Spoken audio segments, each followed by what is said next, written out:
Méditons avec le pasteur Ertis. Méditons avec le pasteur Ertis. Nous méditons selon le programme de la Ligue pour la lecture de la Bible, appelé le lecteur de la Bible 2020, qui a prévu pour mercredi 4 mars, Jérémie 31, 1 à 22. Pour nous permettre de bien profiter de cette méditation, il a été prévu quelques questions. La première, est-ce que ce passage m'apprend quelque chose sur Dieu le Père, Dieu le Fils et Dieu le Saint-Esprit? 2. Quelle vérité Dieu me révèle-t-il? 3. Quel verset m'interpelle le plus pour cette question? Ce sera une occasion d'entamer un dialogue centré sur la parole de Dieu avec votre entourage. Et la dernière question, pour ma prière, c'est-à-dire que quand vous aurez terminé votre méditation, il arrivera un moment où vous allez prier selon la parole que vous venez de méditer. Alors, pour ma prière, y a-t-il quelque chose que Dieu me montre dont j'ai à me repentir, auquel croire et obéir, pour lequel le remercier et le louer, pour lequel lui formuler ma demande? Dans notre texte d'aujourd'hui, l'on nous parle de la joie qui remplace le chagrin. Et il est surtout question ici de l'amour de Dieu. Un amour qui dure à jamais. Et Israël sera de nouveau réuni. Bien sûr, on va parler, cette réunion-là va conduire à la rédemption d'Israël. Nous allons prier. Seigneur, merci pour ta parole. Nous voulons t'écouter. Nous voulons contempler ton amour éternel et nous voulons vivre tes promesses, car l'histoire d'Israël nous concerne, l'histoire d'Israël nous enseigne, l'histoire d'Israël nous donne un espoir pour l'avenir. Remplis-nous du Saint-Esprit au nom de Jésus-Christ. Amen. Permettez-nous de rappeler rapidement notre verset du mois. Le verset du mois, c'est un verset qui nous accompagne. Nous allons le mémoriser pour que nous puissions les citer de mémoire. Et nous rappelons aussi que la parole de Dieu est une épée. Mémoriser la parole de Dieu, c'est s'armer convenablement. Nous pourrions dire même c'est s'armer jusqu'aux dents. Le verset, c'est Jérémie chapitre 29, du 11e au 14e verset. Verset 11, « Car je connais le projet que j'ai formé sur vous, dit l'Éternel, projet de paix et non de malheur, afin de vous donner un avenir et de l'espérance. 12, vous m'invoquerez et vous partirez, vous me prierez et je vous exaucerai. 13, vous me chercherez et vous me trouverez, si vous me cherchez de tout votre cœur. 14, je me laisserai trouver par vous, dit l'Éternel, et j'y ramènerai vos captifs.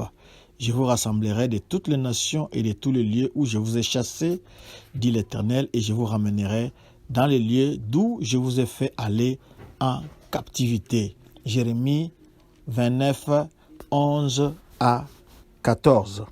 Nous commençons au premier verset du chapitre 31.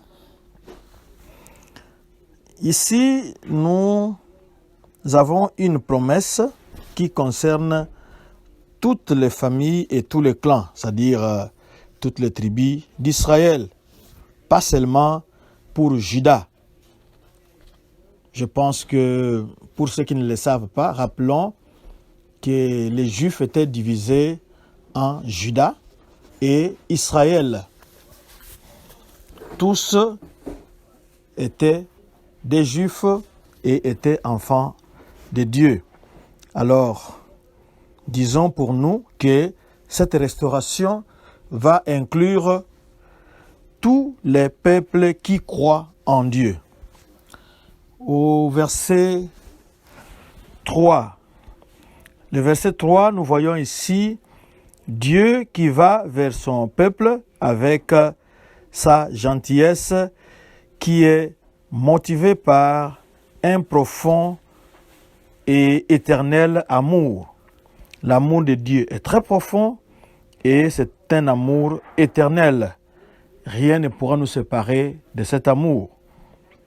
Ici, il fait tout pour offrir le meilleur à ses enfants si ceux-ci lui permettent d'agir dans leur vie.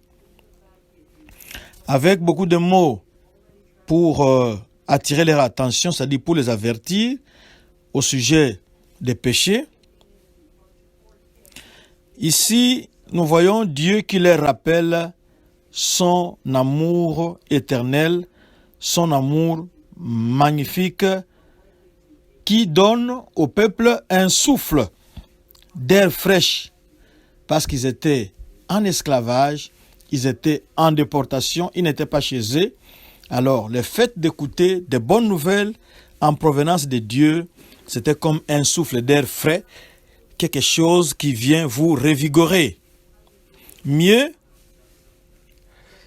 si nous pouvons regarder sur les pensées de Dieu, nous verrons que Dieu fait tout pour nous attirer toujours près de lui. C'est à nous maintenant d'être souples pour nous laisser attirer vers lui. Nous avons le verset 9. Au verset 9, vers la fin là-bas on dit « Car je suis un père pour Israël et Éphraïm est mon premier-né. » Ici, c'est une notion qui était un peu rare dans l'Ancien Testament, de connaître Dieu comme Père. Il y a quelques passages où on fait allusion à Dieu comme Père, mais c'est Jésus-Christ qui nous l'a révélé complètement comme étant le Père, surtout dans la prière dominicale de notre Père qui est aux cieux.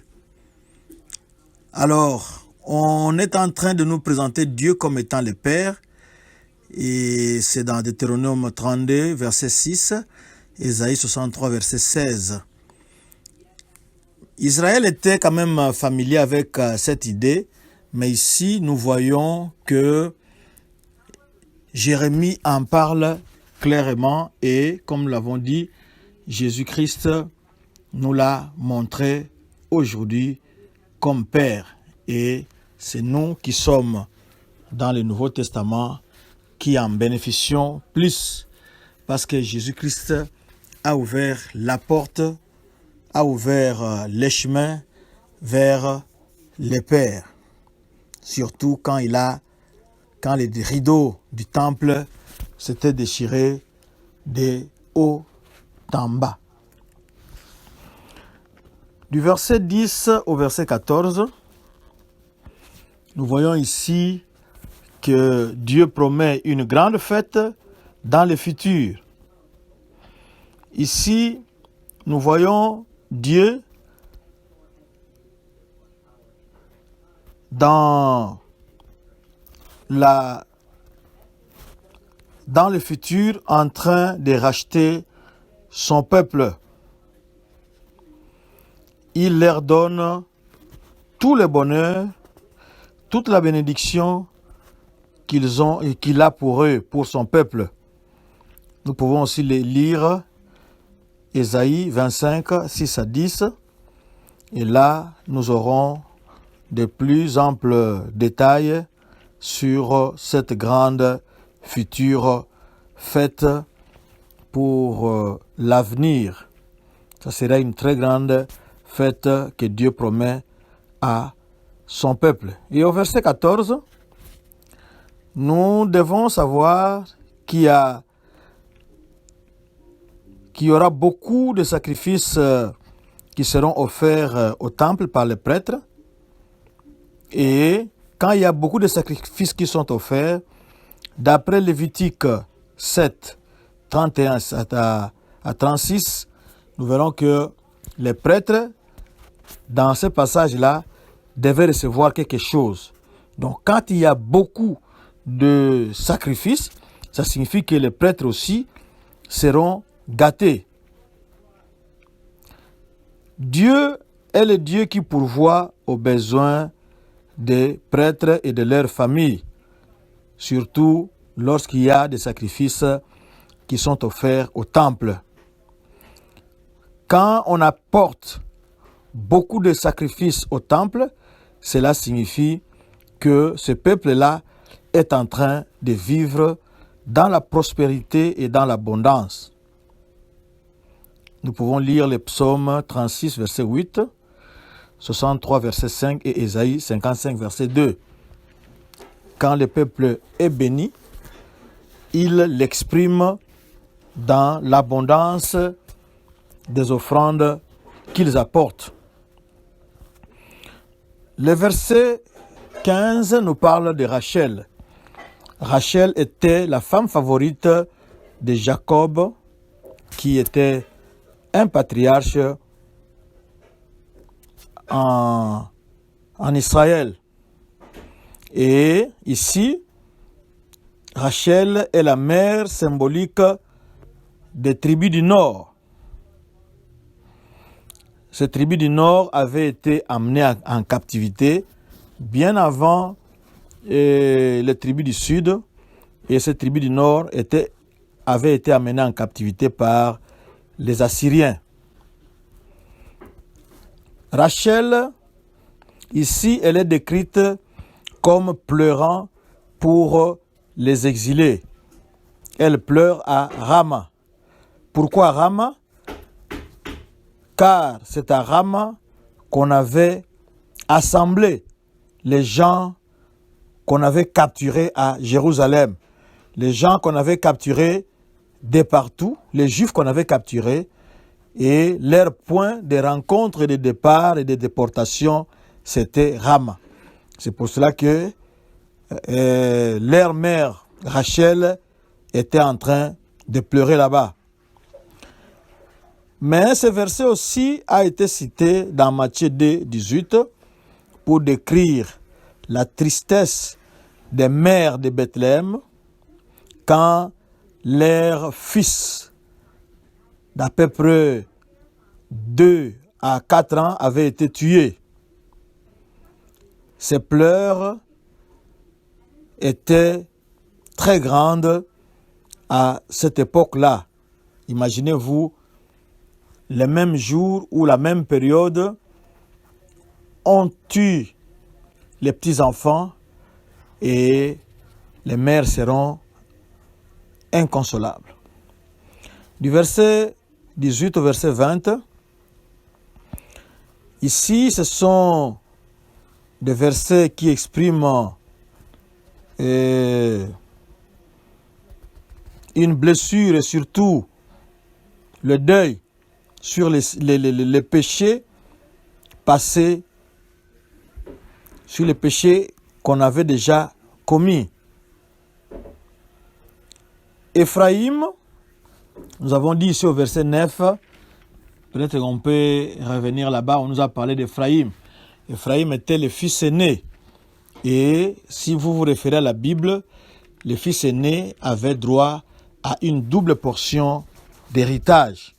C'est pour dire que la place d'Israël dans le cœur de Dieu est une place importante et primordiale. Alors Éphraïm était une tribu majeure, une des grandes tribus dans le royaume du Nord, le royaume du Nord qu'on appelait Israël. Malgré qu'il avait sombré dans des péchés, Dieu continuait à aimer son peuple.